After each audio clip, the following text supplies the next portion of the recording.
Into the box. Angel Di Maria touchdown. বিশ্বকাপ শুরুর আগ মুহূর্তে আর্জেন্টিনা জাতীয় দলে এসেছে বড় ধরনের পরিবর্তন। চূড়ান্ত স্কোয়াড ঘোষণার পরও শেষ মুহূর্তে একজন গুরুত্বপূর্ণ খেলোয়াড়কে নিয়ে দলে রদবদল করা হয়েছে বলে জানিয়েছে বিভিন্ন সূত্র। এতে সমর্থকদের মধ্যে যেমন কৌতূহল তৈরি হয়েছে, তেমনি দলীয় কৌশলেও এসেছে নতুন সমীকরণ। জানা গেছে, চোট ও শারীরিক অবস্থার বিবেচনায় কোচিং স্টাফ শেষ মুহূর্তে এই পরিবর্তনের সিদ্ধান্ত নেয়।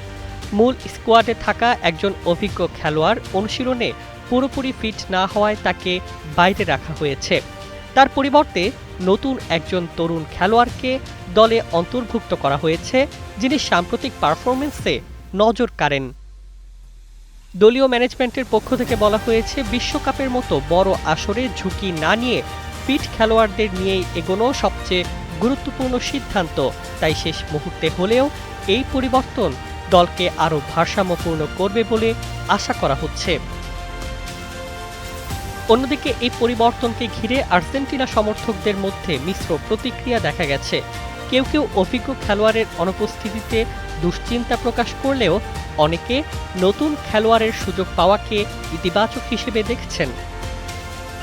ফুটবল বিশ্লেষকদের মতে, আর্জেন্টিনার মতো শীর্ষ দলের জন্য স্কোয়াডের গভীরতা বড় শক্তি।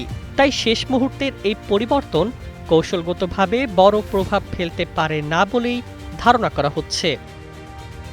সব মিলিয়ে বিশ্বকাপের আগে আর্জেন্টিনার এই দলে পরিবর্তন নতুন আলোচনার জন্ম দিয়েছে। এখন দেখার বিষয়, মাঠের পারফরমেন্সে এই সিদ্ধান্ত কতটা কার্যকর প্রমাণিত হয়। Desk report, Bangladesh bulletin.